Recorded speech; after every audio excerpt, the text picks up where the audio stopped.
చూసిన ఫలితాలు, జరిగిన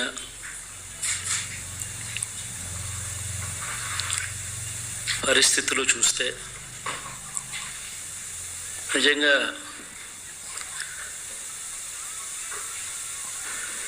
ఆశ్చర్యంగా కూడా ఉన్నాయి.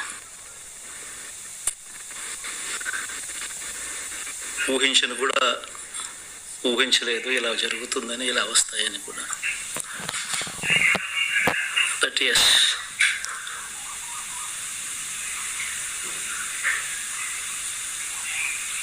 అమ్మఒడి అందుకున్న 53 లక్షల మంది తల్లులకు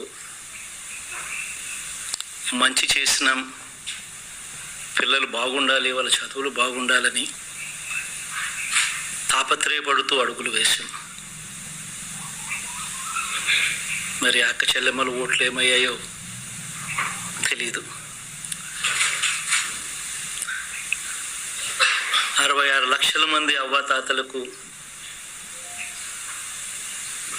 వితంతులకు, వికలాంగులకు గతంలో ఎప్పుడు జరగని విధంగా మంచి చేశాం. వారి కష్టాల్లో తోడుగా ఉంటూ, వారి కష్టాన్ని అర్థం చేసుకుంటూ, వారి ఇంటికి పంపించే వ్యవస్థను సైతం తీసుకొస్తూ, గతంలో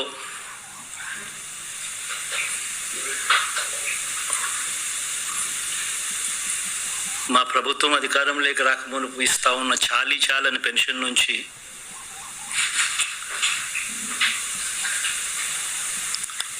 ఎంతో మంచి చేస్తూ అడుగులు వేసినా కూడా ఆ అవ్వాతాతలు చూపిన ఆప్యాయత ఏమైందో కూడా తెలియడం లేదు.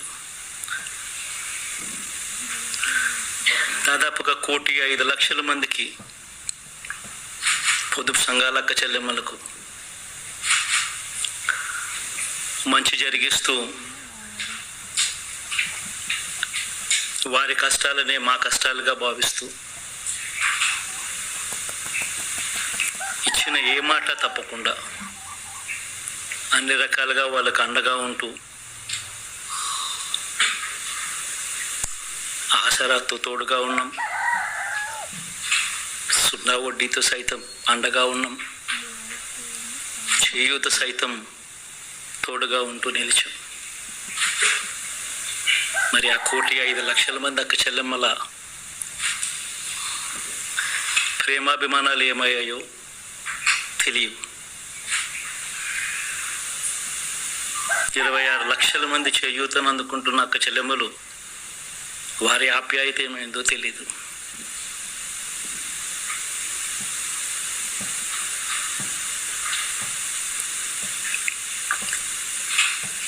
పిల్లల చదువుల కోసం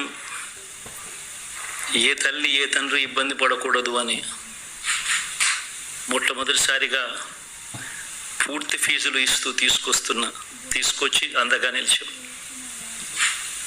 చదువుల్లో ఎప్పుడూ చూడని మార్పులు తీసుకొచ్చాం. దాదాపుగా 12 లక్షల మందికి సంవత్సరానికి మంచి జరిగిస్తూ, ఆ పిల్లలు, ఆ తల్లుల అభిమానం ఏమైందో కూడా తెలియదు.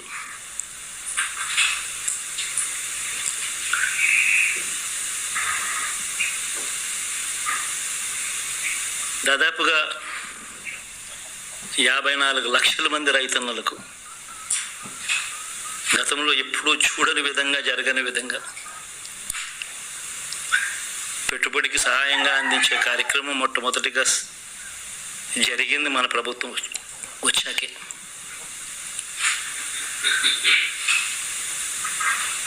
మరి అంతగా రైతన్నలకు తోడుగా ఉంటూ,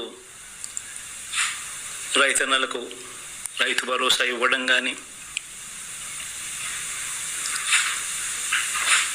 సమయానికే వారికి ఇన్పుట్ సబ్సిడీ ఎప్పుడు జరగని విధంగా సీజన్ ముగిసేలోగానే ఇచ్చే కార్యక్రమం కానీ, ఉచిత ఇన్సూరెన్స్ కానీ, పగటిపూట 9 గంటలు ఇచ్చే కార్యక్రమం కానీ, ఉచిత విద్యుత్ ఇచ్చే కార్యక్రమం కానీ, మరి 1 కోటి మంది రైతన్నల ప్రేమ ఏమైందో తెలియదు.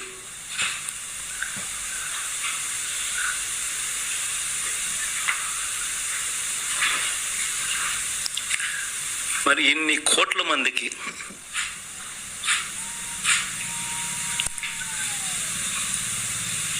పేదవాడికి తోడుగా ఉంటూ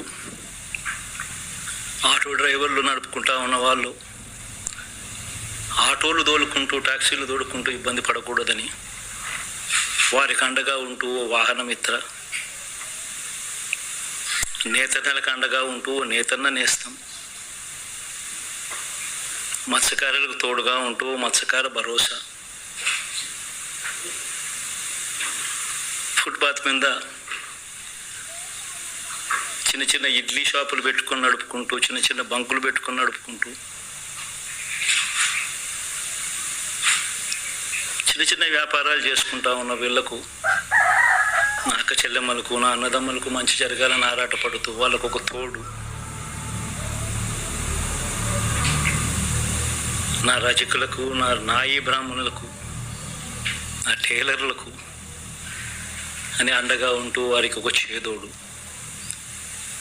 మరి ఇన్ని లక్షల మందికి ఇంత మంచి చేసి, ఇన్ని కోట్ల మందికి, లక్షలు కూడా కాదు, కోట్ల మందికి మంచి జరిగించి,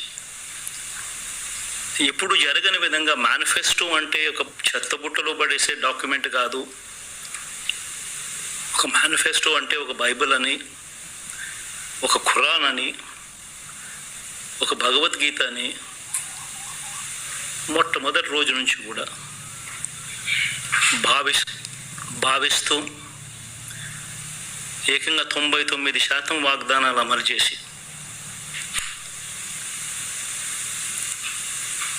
అంతే చిత్తశుద్ధితో ఆ మేనిఫెస్టోను కూడా అక్క చెల్లెమ్మల ఇళ్ళకి తీసుకొని వెళ్ళి చూపించి మీరే టిక్కు పెట్టండి అనే నిబద్ధత గల ప్రభుత్వంగా పనిచేసి